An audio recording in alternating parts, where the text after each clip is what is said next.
Bueno, porque vamos a empezar a la clase. Bien, jóvenes, tengan buenos días. ¿Tiene sonido eso? ¿No tiene sonido? Sí, tiene. Ok, vamos otra vez. Ok, jóvenes, buenos días. Buenos días. Ok, vamos a tratar ahora de ver en cuanto a electricidad, los análisis de circuitos resistivos lineales de corriente continua, conocido como corriente DC. Para ello vamos a aplicar los principios fundamentales de circuitos, que es la ley de Kirchhoff, ¿verdad? Vamos a ver en qué consiste la ley de Kirchhoff y acuérdense que a la parte de él va el señor Ohm, intensidad igual a voltaje sobre resistencia.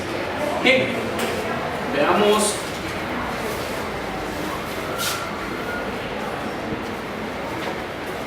Uno de los principios de Kirchhoff dice que las corrientes en un nodo tienen que ser igual a cero. Quiere decir esto, que toda la corriente que va a entrar a un nodo igual a la que va a salir tiene que ser su suma algebraica cero. Quiere decir que el nodo no va a generar corriente.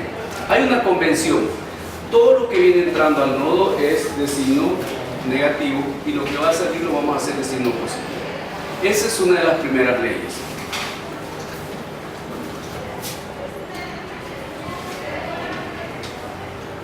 La otra ley de Kirchhoff en tensión dice de que la tensión o voltaje, por la ley de las mallas, la suma total de todas ellas tiene que ser cero en un lazo. Tenemos en ese diagrama A, B, C, él quiere decir que el voltaje total en la malla es cero. Quiere decir que algebraicamente no vamos a tener ningún cambio potencial. Veamos la otra. Bien, en este caso sabemos que el número de circuitos puede ser por nodos o mallas. Tenemos la incógnita, que en cada rama, generador de corriente, una corriente en rama es cada rama con un generador de corriente o una tensión R de un generador, que vamos a llamar R. En las ecuaciones tenemos que los nodos se le conoce un nodo LKC, N-1, y en R, N-1, los lazos dependerán de aparecer de la rama.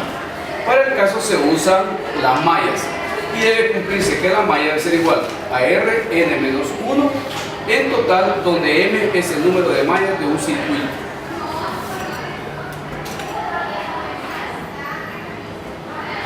Bien, en este caso tenemos una resistencia en serie. ¿Qué quiere decir? Que la corriente va a atravesar en un solo alambre las resistencias. Para ello podemos tener, ocupando la ecuación de Ohm, entre voltaje igual a resistencia por intensidad, donde nosotros el voltaje no va a cambiar, la corriente se va a mantener y lo único que nos va a ofrecer resistencia es cada uno de los elementos. Entonces podemos tener una resistencia equivalente, como están en serie, solo se suman, y tenemos un diagrama de ese tipo, que de A a B hay una resistencia equivalente por una cantidad de corriente. Bien, también tenemos resistencias en paralelo. La resistencia en paralelo quiere decir que entra la corriente de un nodo, se bifurca y encuentra una resistencia en un lado y una resistencia en otro. Asume que cada una corriente que entra se genera en corriente 1 y en corriente 2. Para tal caso, cuando están en paralelos, la teoría dice que debe de sumarse su respectiva inversa, por lo cual se suma inversamente proporcional. Hay que acordarse que cuando vamos a encontrar la inversa proporcional, a la resistencia hay que darle vuelta para encontrar su valor. Eso es bien importante. Cuando vayamos a poner la resistencia equivalente, quiere decir que va a ir de A a B por la resistencia equivalente que tengamos.